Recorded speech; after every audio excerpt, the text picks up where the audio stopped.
ದಿನಾಂಕ 26/5/2025 ಮನುಗುಡಿಯಲ್ಲಿರುವಂತಹ ಕೆನರಾ ಬ್ಯಾಂಕಿನ ಮ್ಯಾನೇಜರ್ ಬಂದು ಒಂದು ಪೊಲೀಸ್ ಕಂಪ್ಲೇಂಟನ್ನು ಕೊಡ್ತಾರೆ. 24/25 4 ಸ್ಯಾಟರ್ಡೆ ಮತ್ತು ಸಂಡೇ ಇದ್ದ ಸಮಯದಲ್ಲಿ ಅವರು 23ನೇ ತಾರೀಕು ರಾತ್ರಿ ಬ್ಯಾಂಕನ್ನು ಎಲ್ಲ ಕ್ಲೋಸ್ ಮಾಡಿ ಹೋಗಿರ್ತಾರೆ. ಅವರು 25ನೇ ತಾರೀಕು ಕ್ಲೀನಿಂಗಿಗೆ ಅಂತ ಅವರ ಪ್ಯೂನು ಬಂದು ಅದನ್ನು ಚೆಕ್ ಮಾಡಿದಾಗ ಲಾಕರ್ ಬ್ರೇಕ್ ಆಗಿರೋದು, ಅಂದರೆ ದ ಶಟರ್ಸ್ ಏನಿರುತ್ತೆ ಅದು ಬ್ರೇಕ್ ಆಗಿರೋದು ಅವ್ರ ಗಮನಕ್ಕೆ ಬರುತ್ತೆ. ಸೊ ಅವರು ಬಂದು ಚೆಕ್ ಮಾಡ್ತಾರೆ. ಆಮೇಲೆ ತದನಂತರ ಪೊಲೀಸ್ ಇಲಾಖೆಯ ಗಮನಕ್ಕೆ ತೊಗೊಂಬರ್ತಾರೆ. ಸೊ ಅವರು ಈಗ ಒಂದು ಕಂಪ್ಲೇಂಟನ್ನು ಕೊಟ್ಟಿದ್ದಾರೆ. ಸೊ ಸುಮಾರು 59 kg ಗೋಲ್ಡು ಏನವರು ಲೋನಿಗೆ ಅಂತಂತೇಳಿ ಕೊಟ್ಟಿದ್ದ ಜನ ಏನಿತ್ತು ಅದನ್ನು ಒಂದು ಲಾಕರಲ್ಲಿ ಇಟ್ಟಿದ್ದು ಕಳ್ಳತನ ಆಗಿದೆ ಅಂತಂತೇಳಿ ಅದಕ್ಕೆ ಸಂಬಂಧಪಟ್ಟಂತೆ ಕ್ರೈಮ್ ನಂಬರ್ 69/25 ಅಂಡರ್ ಸೆಕ್ಷನ್ 331 ಮತ್ತು 305 BNS ಅಡಿಯಲ್ಲಿ ಪ್ರಕರಣ ದಾಖಲು ಮಾಡಿಕೊಳ್ಳಲಾಗಿದೆ.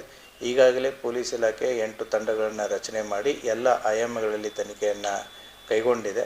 ಒಳಗಡೆ ಮೇನ್ ಲಾಕರ್ದು ಕೀ ಕೂಡ ಮೇಲ್ನೋಟಕ್ಕೆ ಕಾಂಪ್ರಮೈಸ್ ಆಗಿರೋದು ಒಂದು ಕಂಡು ಬರ್ತಾ ಇದೆ. ಆ ಹಿನ್ನೆಲೆಯಲ್ಲಿ ಎಲ್ಲ ಆಯಾಮಗಳಲ್ಲಿ ಪೊಲೀಸ್ ಇಲಾಖೆ ತನಿಖೆಯನ್ನು ಕೈಗೊಂಡಿದೆ. Thank you. ಕೇಳಿದೆ ಕ್ಯಾಶ್ ಸ್ವಲ್ಪ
من ذاكرتش؟